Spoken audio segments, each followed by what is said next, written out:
Sean bienvenidos a la comunidad de videojuegos de peleas inexistente de Felixin. Se te hará familiar el caso de Sparking Zero. Ya sabes, el juego que fue tan esperado por su antiguo juego predecesor, que fue un total éxito, hasta después de perder el 90% de sus jugadores en alrededor de un mes. Esto Primero, eso es normal. Segundo, ya vimos un video de este señor, del Bitches, explicando el por qué se fue la comunidad a la ñonga. Y también puse mi granito de arena explicando el por qué. provocado por distintos factores que no se toman en cuenta, como el simple hecho de que es un juego de peleas, y que esto no es algo nuevo, ya que normalmente los juegos de peleas siempre tienen una base de jugadores menor a la de cualquier otro género. Pero ¿por qué? ¿Acaso a la gente no le gusta picarle a todos los botones y ganar? ¿El género de peleas es aburrido? ¿Los juegos están mal? Fíjense, les voy a comentar una cosa. Grand Blue Fantasy Rising. Bueno, sí, Big Rising. Salió en 2023. Diciembre de 2023 concretamente. El juego, su pico máximo de jugadores fueron unos 3000. Y hasta el momento el juego sigue vivo con esa comunidad. Su comunidad ronda entre los 500 a los 1500 jugadores simultáneos. Y aún con ese pico, con ese número de jugadores, el juego sigue vivo. E incluso estuvo en la categoría de mejor juego de peleas en los GOTY de 2024. De hecho, yo estaba sorprendido de que se acordaron de ese videojuego, siendo de 2023. En fin, y para medir qué tan vivo o muerto está un videojuego de pelea, yo diría que es qué tan activa es su comunidad y qué tan activos son los torneos. Y se le siguen sacando contenido. No en base al número de jugadores.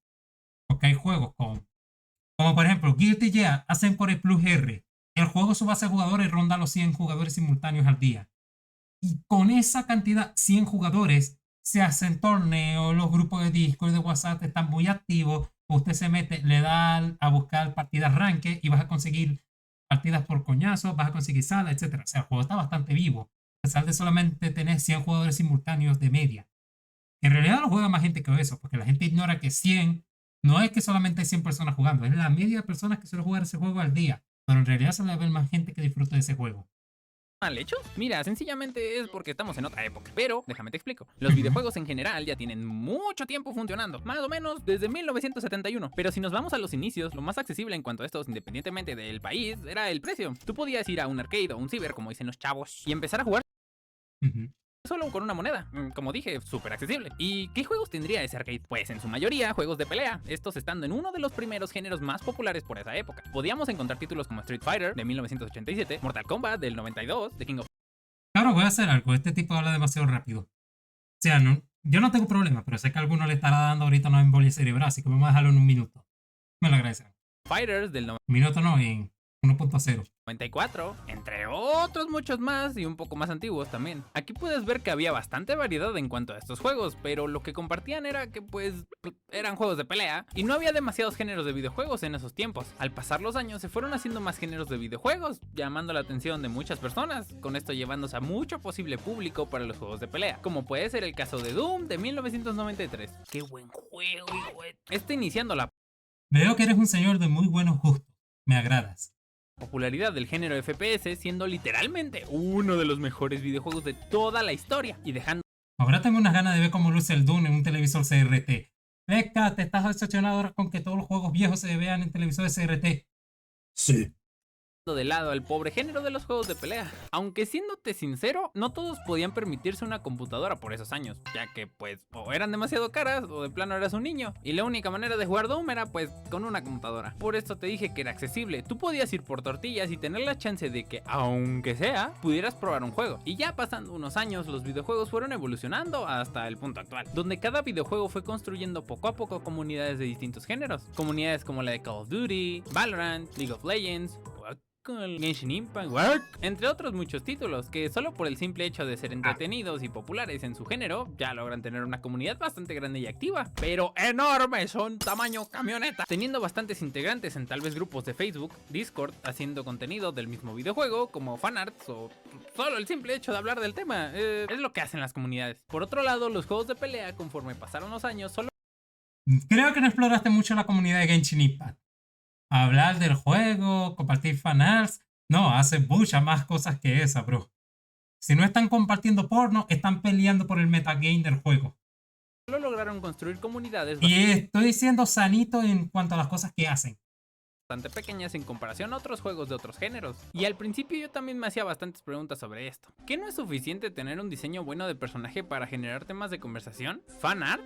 ¿La jugabilidad es mala? ¿Hay poco interés por los juegos de pelea? ¿Los juegos son realmente malos? Y hay varias posibles razones que he vivido y además investigado que parecen ser las encargadas de que las comunidades en los juegos de pelea sean casi nulas, o al menos así se vean desde fuera, comparándolas con las grandes comunidades de otros géneros que son 500 veces más grandes. Y hablando de jugabilidad, casi todos los juegos de pelea manejan casi los mismos controles: golpe derecho, golpe izquierdo, patada derecha, patada izquierda. Aunque hay muchas más mecánicas que si me pongo a mencionar todas, pues lo acabamos, vea. Pero la mayoría de estos juegos tratan de que su jugabilidad sea buena y aceptada por la comunidad que ya tenían de varios años atrás, excluyendo una de las estrategias que normalmente las compañías de videojuegos de cualquier género hacen: cambiar la manera de jugar por añadir nuevas mecánicas. Aunque sinceramente en los últimos lanzamientos, como por ejemplo Tekken 8 y Street Fighter 6, que son juegos bastante conocidos en la comunidad, han tomado la decisión. Ya, bro. Permíteme un momento. Tekken 8 y Street Fighter 6, que son... Eso suena a Gran Turismo. Ese me suena a Gran Turismo. Quiero que me confirme, ¿es de Gran Turismo? Si es de Gran Turismo, ya tomé su like. Aunque sinceramente en los últimos lanzamientos, como por ejemplo Tekken 8 y Street Fighter 6, que son juegos bastante conocidos en la comunidad, han tomado la decisión de añadir una mecánica nueva además de lo ya conocido, esto cambiando el gameplay y dándole espacio a nuevas personas que les pueda llegar a ser atractiva esta nueva mecánica. Dulces nuevos para los niños. Y listo, tenemos a nuevas personas dentro del juego por distintas razones, ya sea porque les atraen los diseños de los personajes, la nueva mecánica que trae algo fresco a la mesa, o simplemente el apartado de personalización, haciendo que hasta algunos creadores de han dedicado a hacer algo con estos juegos y sacado algo de provecho de esto. Pero realmente creo que el problema aquí no es la jugabilidad. Tenemos juegos bastante entretenidos para bastantes personas en el medio y además siendo actualizados constantemente con mejoras muy buenas para cada juego. El problema se genera por otro lado y no es muy bonito. Pero primero, ¿qué es una comunidad? Sencillo, papu. Es un grupo de gente que hace distintas actividades englobadas a un tema de conversación o un solo concepto, y en este caso, comunidades de videojuegos de pelea. Tal vez te sea normal ver comunidades de a lo mejor Genshin Impact hablando sobre sus personajes, cosplays de estos mismos, dibujos, etc. Muchísimo contenido acerca del juego creado por la comunidad. Y eso pues también se hace en los juegos de pelea, pero con menos repercusión. Esto porque sencillamente no hay la misma cantidad de usuarios de este lado que de este. Y no porque los juegos sean malos, ya dije que no, pero es más por la gente dentro de la comunidad. Estos llevando la competitividad al límite. Primeramente porque los juegos de pelea se prestan para esto. Es un ganar o perder, todo o nada. Más que nada porque todo el peso de la victoria o la derrota caen sobre ti. Es un género de videojuegos basado 100% en tu habilidad, tu mental y otros factores, además de ser siempre el uno contra uno. Demasiado competitivo para algunas personas. Esto también es un factor del por qué no se unen a estas comunidades. Además, incluyendo lo anterior sobre que las comunidades de juegos de pelea tienen mucho tiempo construyéndose, existen jugadores que llevan bastante tiempo dentro de los juegos y sus comunidades, teniendo una cosa ahí para comentar algo sobre el tema de las comunidades, que también tienes que entrar. Y es que las comunidades de juegos de pelea, irónicamente, son de las comunidades menos tóxicas que me he encontrado a comparación de otras comunidades. De hecho, dentro de las comunidades de juegos de pelea, yo veo gente decir, no, es que esta comunidad es muy tóxica, culiao. Y yo les digo, brother, menos mal que no te has pasado por los grupos de Genshin o por los grupos de League of Legends. Esta comunidad es bastante sanita a comparación de otras. Pero la poca toxicidad que he visto en los juegos de pelea, en esas comunidades, siendo pequeña, es que la toxicidad se riega ahí como la pólvora. Me explico. Si hay un beef entre dos jugadores, pero un beef que ya involucra insultos y demás toxicidades, todo el resto de jugadores del grupo se van a enterar. Se enteran de que no, este sujeto está siendo bastante tóxico y está generando un mal ambiente entre todos. Porque es, uno la caga y todos se enteran. De hecho, en los grupos de fighting en los que estoy, prácticamente la gente tóxica está fichada. Y cuando alguien se pone tóxica, directamente hay que darles matarile antes de que empiece a regar la toxicidad por los demás. Pero bueno, la ventaja es que si son comunidades muy pequeñas, son más fáciles de controlar la toxicidad. En caso de que los moderadores sean inteligentes y decidan controlarla. Porque si son unos pendejos y la moderación brilla por su ausencia, pues vas a ver cómo eso poco a poco se ha convertido en un nido de ratas. a lo mejor una percepción totalmente distinta sobre los jugadores nuevos. Olvidé mencionar. ¿Y eso qué tiene? Hay toxicidad en todos lados. Que si eres un jugador novato en un género de nicho y para poder mejorar y conseguir gente con quien jugar tenés que meterte a una comunidad de esas, Imagínate, meterte en una comunidad de nicho donde haya gente tóxica que te corra de ahí a patadas. Eso es bastante grave. De hecho, una anécdota. En el canal de Julián Casarretro, en un stream que él estaba haciendo, estaba un sujeto, no voy a dar nombres, estaba un sujeto ranking B jugando contra un muchacho nuevo en el juego ranking D. El ranking D, por error, le tira un town. ¿Qué pasa? El otro sujeto, ranking B, se picó como Dios manda y empezó durante toda la pelea a spamear el town. Le tiraba el town por todos lados. Ya el tipo ya tenía un historial de ser tóxico, pero ya ese día se pasó de tóxico y Julián le tiró el Banhammer 40.000. Y no lo hemos vuelto a ver. Era así. Ahora, imagínense, no sé si ese muchacho nuevo siga jugando, pero habrá gente nueva que después de esas experiencias diga, no, ya no voy a seguir metido dentro de esta comunidad, me voy. Porque estos juegos te demandan mucho lo que es la comunidad y el tiempo. Y si la comunidad es tóxica, pues, ¿para qué le vas a dedicar tu tiempo? ¿Para qué le vas a dedicar tu tiempo? No vas a hacer nada, no vas a disfrutar del juego. Y la gente que se supone con la que vas a disfrutar, la que te va a enseñar a punta de coñazo, resulta ser no tóxico de mierda, pues te vas para la mierda. Gracias al cielo, con la gente que me he juntado dentro de la comunidad de Fighting la que ando, son bastante sanitos, son muy buena gente. Ahora, son bastante jodedores, son bastante chiposteros, son bastante memeables y el humor negro que tienen me hace sentir en casa. Pero sé que no todos son así. Así que bueno, ya saben, gente, si a alguno le interesa, le interesaría conocer, aprender cómo entrarle al mundo del fighting, pues me avisa y le podría recomendar algún par de comunidades, algún par de canales de creadores de contenido que hablen de fighting y consejos de peleas. Cualquier cosa, la de googlear se la pueden aprender. ¿La que eso fue tóxico tu parte? Cállate la gente. Banco de mierda.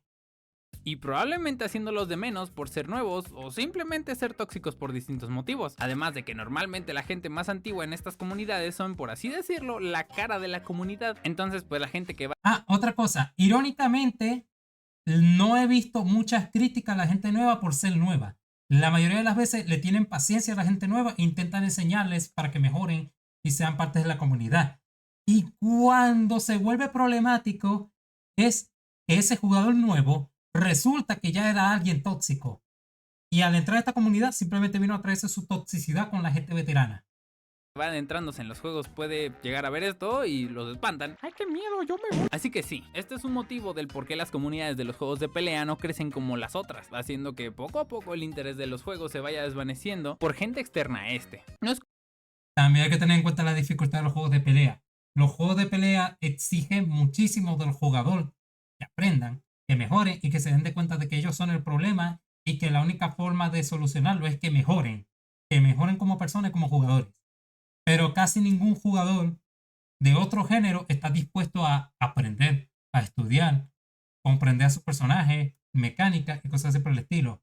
Prefieren quedarse en el Fortnite y cuando pierdan, no, eso fue un hacker. No, es que el manco de mierda de mi equipo nos jodió la partida y así.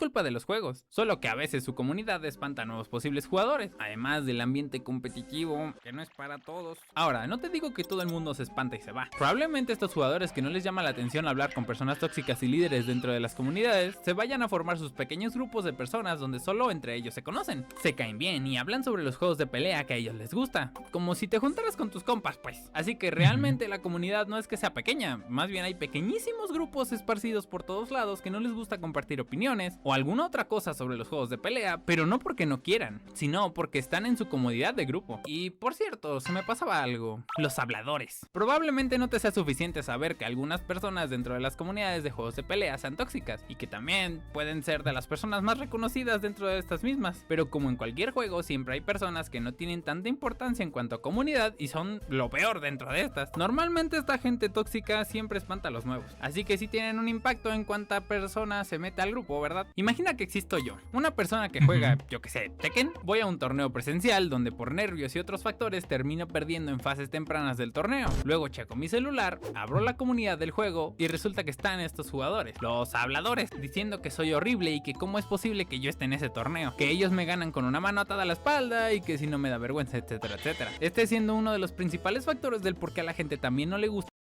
Honestamente, yo no he visto ese caso específico que acaba de plantear, no lo he visto, que es que un tipo hablador en un torneo presencial se ponga a hablar paja tuya siendo nuevo en el torneo. Yo no lo he visto, pero tengo ganas de preguntarle a algunos panas si a ellos les ha ocurrido. Lo haré después de lo que termine este stream. Ir a competir, se sienten amenazados y simplemente no dan ganas. Como dije, es un ambiente tan competitivo que hasta se siente pesado. Y eso, para competir, estamos hablando de personas que ya tienen tiempo jugando. Probablemente ni sabía que existía una comunidad del juego. Se metieron y vieron todo lo horrible dentro de esto, pero obvio no todo es malo. Aún así existe gente dentro de las comunidades que aman el juego, que hacen fanarts, que hacen cosplay y hasta probablemente hagan tutoriales para gente nueva. Aunque vamos a ver qué dije aquí. Probablemente ni sabían que existía una comunidad del juego. Ah, eso, pues sí. El juego puede publicitarse bastante, ya que pues tiene una empresa detrás, pero la comunidad se forma a partir de la gente que gusta de los juegos. El problema es que, como dije, también a la gente que ya tiene tiempo en las comunidades ni siquiera les interesa que haya más gente. No sé si sea porque realmente les importa poco que crezca la comunidad, o puede que lleguen las nuevas personas siendo mejores que ellos y temas de ego, bla bla bla. Hasta eso, competitividad dentro de eso. Y hablaría a fondo de la competitividad. Ah, eso sí he visto. Ego. Puede ser un ego un poquito más sano o algo más tóxico, pero siempre va a haber egos, ya que se está compitiendo y alguien que compite va a tener ego, pero no un ego así como para decir yo soy la verga. A ver, me explico. Hay egos y muchas veces esos egos chocan entre sí, pero en ese ego normalmente, si el jugador no es tóxico, no va a ser un problema para compartir con otros jugadores e incluso tener la autocrítica. Porque la gran mayoría de jugadores que he visto suelen ser autocríticos. Y los que son tóxicos, obviamente no tienen nada de autocrítica. Bueno, como comentaba, es decir, hay lucha de egos, pero normalmente esas discusiones se resuelven de la forma más básica posible, que es 1 versus 1 sin camisa, FT3 o FT5, o no hay huevos. No, ya que estamos, FT20. Y si se pone muy grave la cosa, money match. Y así es como se resuelven las vainas en caso de que escalen. Y si en lugar de resolver las cosas como los hombres lo hacen, que es una buena pelea, se dedican puro a insultarse y ya, bueno, baneados y para arriba. Pero aún así, con ese ejercicio de ego que suelen tener varios, terminan teniendo más humildad, a mi parecer, que en muchas otras comunidades, como por ejemplo la de League of Legends. Ah, seamos honestos, ¿alguien ha visto un jugador de LoL que sea autocrítico? Que sea así, que sea autocrítico, que sea humilde, que no tenga el ego por el cielo. Y sobre todo, que no odie el LoL. Porque los jugadores de juegos de pelea aman los juegos de pelea. Los jugadores de LoL odian el LoL. Pero lo quiero dejar para otro video. Siempre quise decir eso. Así que realmente podemos... ¿Ya qué dijo? Que me estaba colocando los audífonos, disculpen. Pero bueno, como decía, los jugadores de juegos de pelea aman los juegos de pelea. Los jugadores de LoL odian el LoL. Y temas de ego, bla bla bla. Hasta eso, competitividad dentro de eso. Y hablaría a fondo de la competitividad, pero lo quiero dejar para otro video. Siempre quise decir eso. Así que realmente podemos ver que hay demasiadas cosas que impiden que las comunidades de juegos de pelea se reconozcan como comunidades enormes, como las de cualquier juego, haciendo que hasta la escena competitiva no sea tan grande como las otras, que a comparación de otros juegos son más pequeñas. Pero bueno, supongo que queda en las manos de las personas que de verdad quieran hacer crecer las comunidades, como el caso de El Fercho, que probablemente no haga mucho contenido sobre directamente los videojuegos de pelea como tutoriales o tal, pero habla sobre la escena competitiva, que siento yo que es el mejor enfoque que hay para estos juegos. Los juegos de pelea manejan un estado competitivo constante. Es pesado ser parte de las comunidades porque los juegos se prestan para eso, y la verdad creo que no es mal, pero realmente sí hay problemas que podría hacer que las comunidades crecieran y mejoraran. Pero bueno, veamos cómo evolucionan las comunidades en un futuro. Los videojuegos de pelea cada vez son mejores y se prestan para ser más conocidos, y esperemos que les vayan muy bien. Ay, la competitividad de este video me dejó bien pelón. Bueno, el video está bastante entretenido. Me había olvidado que ya le había dado like. Bueno, le quito el like y lo vuelvo a dejar like.